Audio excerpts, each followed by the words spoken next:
Guys good morning everyone new day new blog आज चाहिँ नयाँ दिन हामी चाहिँ स्याङ्जामै छौँ अनि त्यसपछि भर्खर उठेको हामी पनि चिया पानी पिउँदैछौँ तातो पानी भर्खरै उठेको हामी चाहिँ अब हामी कहाँ जान्छौँ आन्टी अब हामी पोखरा ब्रेकफास्ट गर्ने अनि पोखरा जान्छौँ अनि त्यसपछि पोखरा गएपछि के भयो म सब देखाउँछु अब म चाहिँ अब आफू पनि रेडी हुन्छु कुकुरा पनि करायो घाम पनि ट्याक्क माथि आउन लागिसक्यो यसरी गाइस हाम्रो चाहिँ ब्रेकफास्ट आइसकेको छ यसरी के हो अन्डा अनि कोदोको रोटी अनि आलु अनि सबै चाहिँ हामी यसरी यहाँ खाएर बस्दै बाहिर चिया लिनुभएको छ सबैलाई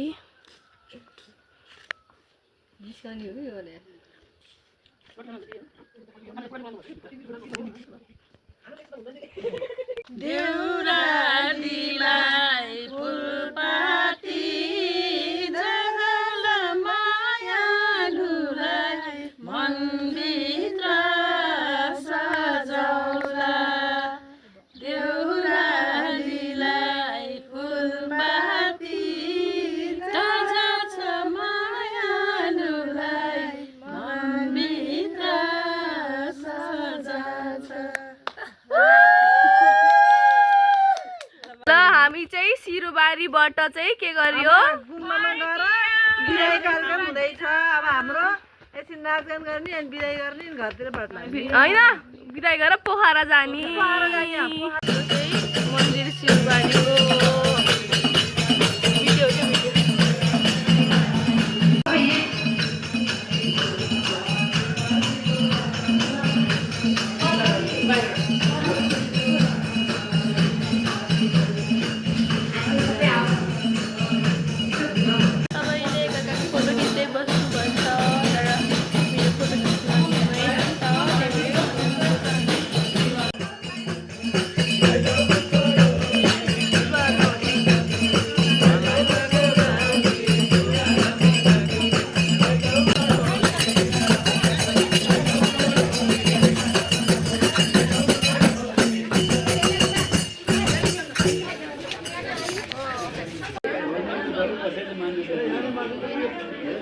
आउन मन भएमा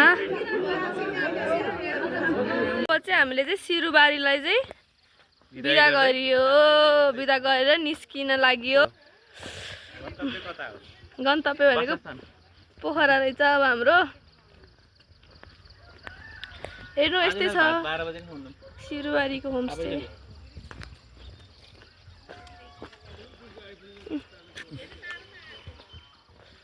ल रमाइलो भयो अब बसमा पिछे देखाउँछु by Sirubari by by Sirubari ल हाम्रो चाहिँ आँसु टिप्दै खाँदै राख्नु भने छैन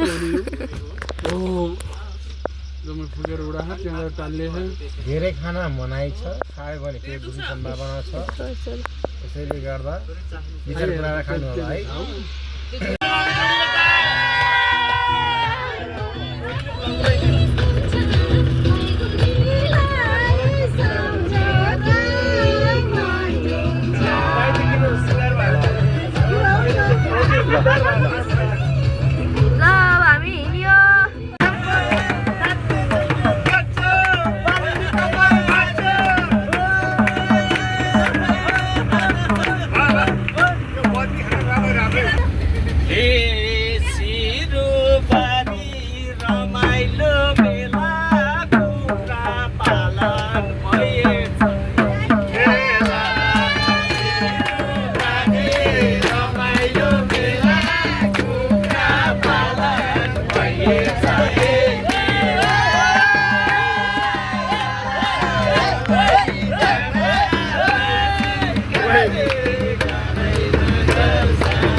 पुम्दीकोट जान लागेको होइन। अब चाहिँ यो हामी चाहिँ बाटोमा छौँ। हामी चाहिँ झऱ्यौँ बसबाट। अब चाहिँ यहाँबाट पैदल यात्रा गर्ने पुम्दीकोट जानको लागि। अलिकति माथि आइपुग्यौँ। हामी चाहिँ आइपुग्यौँ यहाँ। पहिला पालि आउँदाखेरि यो मूर्ति मात्रै थियो, अहिले योवाला पनि थपिएछ। अनि यतापट्टि दुर्गाको मूर्ति रहेछ यहाँनिर चाहिँ। अनि यहीँ ट्याक्क साइडमा चाहिँ ल जाऊँ। कस्तो भयो रमाइलो भयो? पुम्दीकोटमा आएछ कहिले आखिर म हेर्न पाएको छु। लाग्यो खै रमाइलो रहेछ। Time in पुम्दीकोट।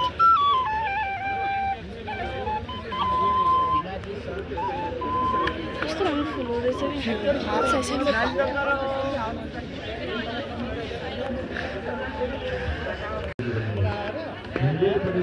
मम्मी के हो तर हेर्दै रहेछ यहाँ चाहिँ शिवलिङ्ग बनाएर।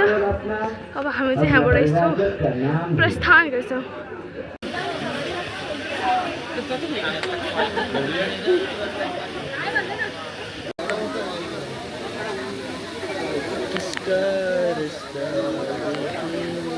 शिवलिङ्गमा पानी चढाएर फाउन्टेन बनाएको रहेछ। यो मूर्ति क्या ठुलो छ है। यसरी खिच्दा त क्या सानो देखियो कि त्यो सानो लास्ट चाहिँ शिवलिङ्ग अनि गणेश भगवान्को मूर्ति रहेछ ठ्याक्कै मन्दिरको तलपट्टि ठाउँमा चाहिँ यसरी शिवलिङ्गहरू यसो राख्यो। अनि यो माथिको यो गणेश भगवान्को सानो यो मूर्ति छ नि, यो चाहिँ पुरै यो शिवको परिक्रमा गरेको हुन्थ्यो कि पहिला पुरै घुम्थ्यो, अहिले चाहिँ नघुमेको रहेछ किन खोइ। अब चाहिँ यो मूर्ति हेर्नको लागि चाहिँ हामी चाहिँ जाँदैछौँ।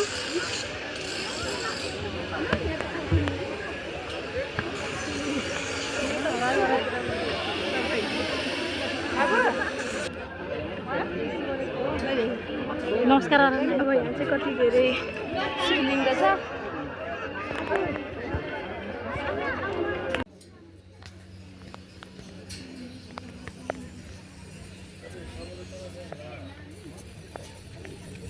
अब गेटबाट गएको थियौँ नि, अब यो गेटबाट चाहिँ फर्किने। हामी चाहिँ शिव भगवान्को यसो डोगेर फर्कियौँ। अब चाहिँ सायद हामी अब निस्किन्छ होला। माथि पुम्दीकोटबाट चाहिँ यस्तो भ्यू देखिँदो रहेछ। पछाडिपट्टि चाहिँ यस्तो ठुलो डम्बर रहेछ। अनि यो चाहिँ यो साइडको भ्यू। शिवलिङ्ग कति धेरै भयो यहाँनिर। तलपट्टि माथिपट्टि पनि छ। बाहिरपट्टि चाहिँ त्यो गेट ठ्याक्क बाहिरपट्टि चाहिँ यस्तो यो के अरे गाडी जस्तो रहेछ। मेरो ब्यागमा चाहिँ ठ्याक्क 180 रुपियाँ बाँकी रहेछ। अनि त्यसपछि मेरो हातमा इभिलाको ब्रासलेट लगाइरहेको थियो मलाई, त्यही भएर मैले किनिदिएँ दुईवटा।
अब एक साइड आयो के को पुग्न लाग्यो म ए आइसक्यो युट्युबर कहाँ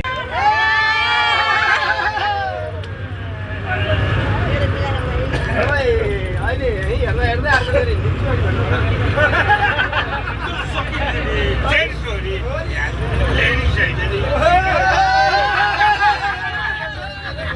हामी चाहिँ आयौँ लेक साइड यस्तो टक्क ढुङ्गा ढुङ्गा ढुङ्गा कलरफुल ढुङ्गा अनि हामी यसै बाटोमा हिँडिरहेका छौँ अहिले शीतल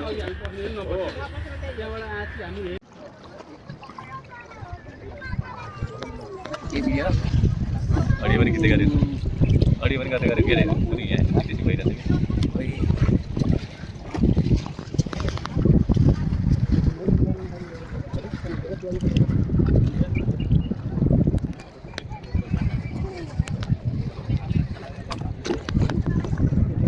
ए फेवाताल भनेको यहाँ माथिबाट शान्ति स्तूप पनि देखिँदो रहेछ यो चाहिँ शान्ति स्तूप हो हामी पहिला आउँदाखेरि त्यस्तो थिएन अहिले चाहिँ यस्तो भएर चाहिँ हामी पोखरा देखेको होला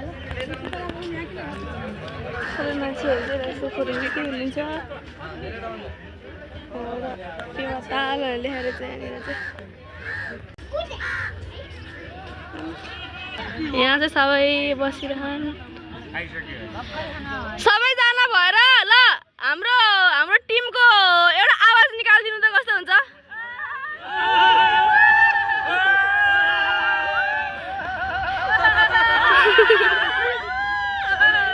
गाइस तपाईहरुलाई थाहै छैन यो के हो भनेर अनपढहरूले नमस्ते फुल भन्ला तर यो टच मिनट प्लान्ट हो छिनेबित्तिकै नमस्ते गर्छ खै त ओहो सबैले नमस्ते ल भाग्यमानी भएस हजुर ठुलो ठुलो आँखा भन्ने गीत बजाए नि यो चाहिँ हाम्रो त्यसरी बजाउनु भएको थियो त्यसरी बजाउनु भएको थियो भएर बजेको है तर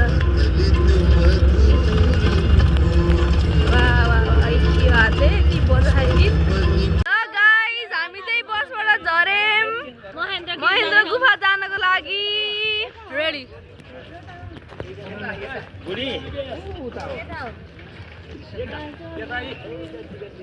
छिरेम हामी महेन्द्र गुफा हामी चाहिँ इन्ट्री गऱ्यौँ महेन्द्र गुफा भित्र यो फुलहरू यस्तै टक्क राखेको रहेछ हजुरलाई कस्तो भयो रमाइलो भयो यस्तो रमाइलो कहिले भेट्यो होला र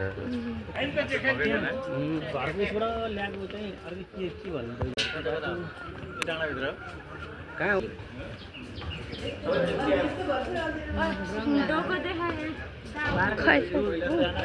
यहाँ चाहिँ के हो यो डालो सानो डालो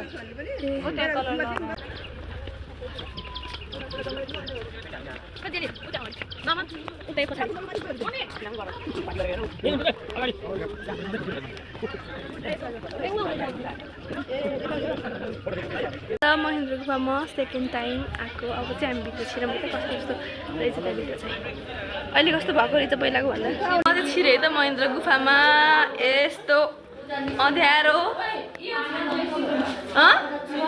कसले छुनेर भेट्न सक्नु पऱ्यो नि रोकी समाज यहाँ समाज के हुन्छ सर चिसो भन्नु खोजेँ कि चिसो छ केही छैन कप त पानी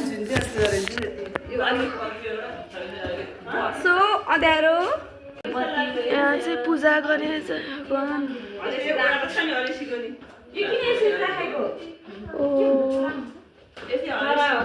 ए उहाँ कुना पुगेपछि एउटा पानी छ साँच्ची पानी जस्तो माछा हुन्छ त्यहाँ नमस्ते नमस्ते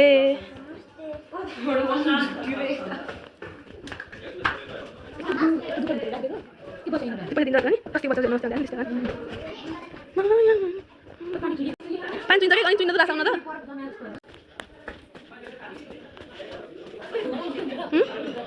ए यत्रो घर बन्छ कि स्वर्गमा त्यहाँभित्र पानी हुन्छ क्या त्यहाँ पानी खुट्टा जस्तो खोल्यो त्यहाँ पानी जान्छ त्यहाँ पानी हुन्छ माछा नि हुन्छ त्यहाँ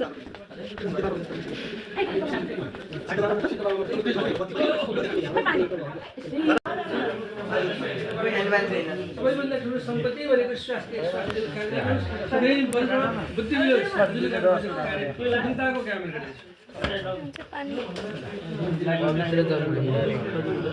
कर्म राम्रो गर्नुहोस्, सधैँ राम्रो फल प्राप्ति गर्नुहोस्, सत्यको बाटो समाउनुहोस्।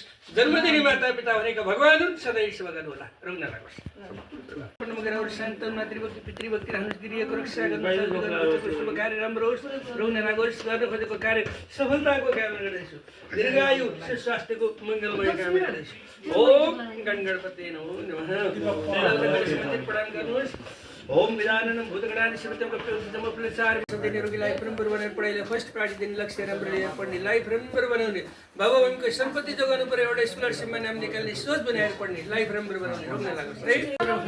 सम्पूर्ण परिवार सुख शान्ति समृद्धि आयु स्वास्थ्य कृष्ण बुद्धि हुनुपर्छ, पढाइमा प्रगति गर्ने, मनलाई चुलुको नाम नआइकन एउटा रेगुलर म्याड मास्टर्स गर्ने सोच बनाएर पढ्ने, भविष्य राम्रो तरिकाले माडी गर्ने है, रोग नलागोस्। गुफाको त्यो सानो गुफाबाट निस्क्यौँ। अब चाहिँ त्यहाँदेखि टेकिङ ठाउँ रहेछ है। म नटेकिन सुइसी माथि सर्पसरी हिँड्दै कि म उडेर आइदिएँ कि खुट्टा यस्तो के अरे यस्तो गर्दै गएको त्यहाँ बिचमा टेकिङ ठाउँ रहेछ कि थके लाग्यो म। रमाइलो भित्र यस्तो चिसो थियो, बाहिर यस्तो चिसो है। म जाडो भित्र गाइज, बाहिर गर्मी छ गाइज, के गर्ने। गुफाको चाहिँ यस्तो टक्क यस्तो ठाउँमा चाहिँ यहाँ ड्राई पिकनिक खाने ठाउँ यस्तो रहेछ कि भोज गरेर खाइरहन्छ। हामी चाहिँ महेन्द्र गुफाको सब हेरेर भइसक्यौँ। अब चाहिँ हामी जान्छौँ। गाइज महेन्द्र गुफामा मैले चस्मा किनिदिएँ।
यो चाहिँ रूपसे झरना है गाइस। अहिले सुकेको बेलामा फेरि पानी छैन, तर यहाँको पानी कहाँ आयो भन्नुहुन्छ भने यता बेगनास ताल रे आफू खैरेनीको बेगनास तालमा पुग्यो। यता ब्लगर रितु यार मैले पहिला पनि एउटा भिडियो हालेको थिएँ नि यो रूपसे झरनामा आएको वाला। पहिला चाहिँ कस्तो राम्रोसँग पानी थियो, अहिले चाहिँ यस्तो भएछ यो बाटोसम्म यहीँसम्म यहीँ आउँथ्यो फेरि छिटा मात्र छिटा आउँथ्यो अरे। त्यही छिटा पहिलाको छिटाको कारणले यहाँ ताल बनाएर रहेछ होइन त, त्यही थ्योरी आयो होइन त। र यहाँ धेरै हल्ला नत्र खोलाको आवाज सुनिन्थ्यो। यता हिरो भगर दिदीको भाइ। बाबु तिम्रो मान्छे राम्रो हो कि चस्मा राम्रो हो? कृषिमै देखियो नि नानी, एकचोटि चस्मा खोल त। ओहो हिरै झन् राम्रो रहेछ। पहिलाको पालि चाहिँ यस्तो यो बत्तीहरू यसोहरू केही थिएन होइन, डाइरेक्ट झर्ना मात्रै थियो। अनि यसपालि चाहिँ जे होस् अलिकति त्यो भएछ, अझै झर्ना छैन, बत्ती छ। पहिला बत्ती थिएन, झर्ना थियो क्या। गाइस हामी चाहिँ भर्खर खानासाना खायौँ। अब यति टिमले चाहिँ यहाँ बसेर खायौँ, अरू टिमहरू चाहिँ उता बसेर खाँदै हुनुहुन्छ। टन्न भयो पेट पनि। अनि त्यसपछि त्यही हो, अब हामी सबै सिरुबारी घुमेर यताउता लेक साइड अब हामी कता कता गयौँ भनेर त दुईवटा पार्ट हेरेर नि तपाईँहरूले थाहा पाइसक्नु भयो होला हामी कता कता गयौँ भनेर। त्यही हो अब खानासाना खायो अब आफ्नो घरतर्फ लाग्छौँ हामी सायद यो 2 दिनको टुरसम्मको यात्रा यहीसम्म थियो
Thank you for watching. Don't forget to like, share, subscribe, and add a beautiful comment for beautiful girl. Thanks for watching. Bye.